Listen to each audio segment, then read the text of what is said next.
We're never gonna forget Cal now. We're never gonna forget Cal. Hi everyone, temporary Change-O here, the internet's busiest music nerd. And it's time for a review of the new High on Fire record, Luminiferous. These guys are a famed metal trio. They've been at it for well over a decade now, and they have the albums to show for it. They're also famously known for the ties the band's frontman Matt Pike has to the seminal stoner metal band Sleep. And if you couldn't already guess, High on Fire is in fact a metal band, easily one of the most thunderous in the genre. And while over the course of their career, High on Fire has maintained a heaviness similar to that of Sleep, their approach compositionally, and I guess energy-wise, has been way more pummeling, way more aggressive.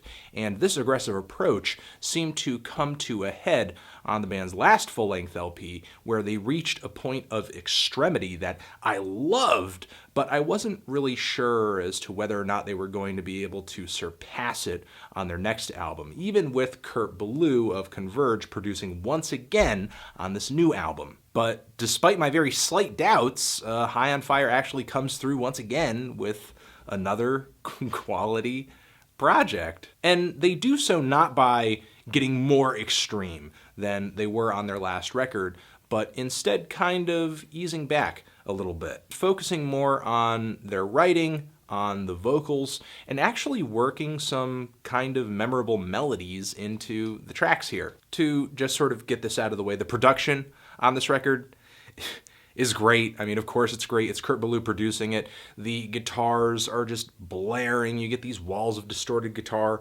all over this LP. The bass is really resonant, really warm. It doesn't feel like it's kind of fused in there with the guitars. It really sops up a lot of those lower frequencies in the mix. I mean, if you got a big hi-fi when you're listening to this album, you're going to hear the bass really prominently and very clearly. I mean, it has this warm, resonant tone that's very nice throughout the record. The drums, I would say, get kind of buried in the chaos a lot of the time when the guitars kind of step back a bit and they're soloing and you just kind of get the bass. The drums sort of seem to have a bit more prominence, or when they're playing fills. The drums definitely feel like they're there. They're audible. They're just maybe not as punchy as they were on the last record. And as far as Matt Pike's vocals, they sit atop the chaos very nicely. He is coming through with his trademark screamed gargles. Once again, when Matt Pike is singing, you know who it is. And surprisingly, his vocals work pretty well on this LP over some of the slower instrumentals on here, even as he is trying to incorporate some melody into his voice, like on the track The Cave, which is one of the darker and more melodic instrumentals on this LP, with a very beautiful bass line on this thing. There's something kind of about this track and some of the other melodic cuts on this LP as well that kind of reminds me of the way Metallica was incorporating more melodic elements into their repertoire on records like And Justice for All. And there's actually quite a few tracks on this LP as well where there is a strong thrash metal influence in the way that the riffs are being delivered and written too. But as far as other cuts on this LP that also take a slower and melodic approach, one of my favorite tracks in the track listing here, The FALOCNIST. One might think High on Fire would kind of lose steam going with an approach like this, but this is actually a fantastic song, one of their better written tracks, and it's very anthemic, it's very sticky, and it contrasts really nicely with the track right before it, which is maybe the hardest and fastest on the entire LP. Slave the Hive, where the band maintains their very thick, heavy production but plays up to a very speedy thrash metal tempo. And Matt Pike's vocals on this track are frenzied as hell. This track is like listening to just every blood vessel in my head burst at once. I would say this record ends pretty strong as well with a massive closer, though the fade out it finishes with isn't really, too fantastic. The song The Black Plot is a barn burner that kicks off the record that has a very melodic hook on it.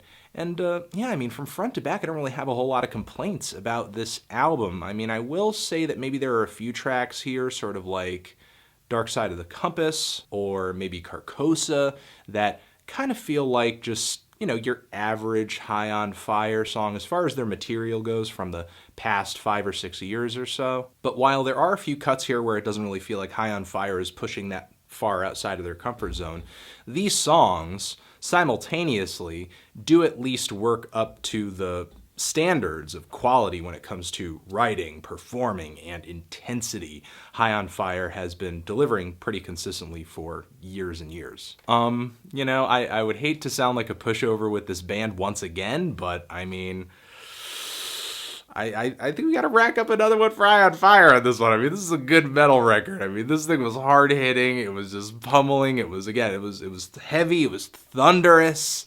And I think while I do still love their last LP, and I don't necessarily think this album surpasses it, I do think the more melodic approach of some of the tracks here was a nice change of pace, and in a way kind of, you know, sweetened the deal. You know, if High on Fire were going to come out with another record that didn't really, you know, I guess challenge the band's usual style all that hard, I think, you know, just to kind of simply incorporate more melodies and just some vocals and some riffs that are a bit stickier, a bit catchier, would have been exactly what I needed to kind of sweeten that deal, and I got it with this new album over here.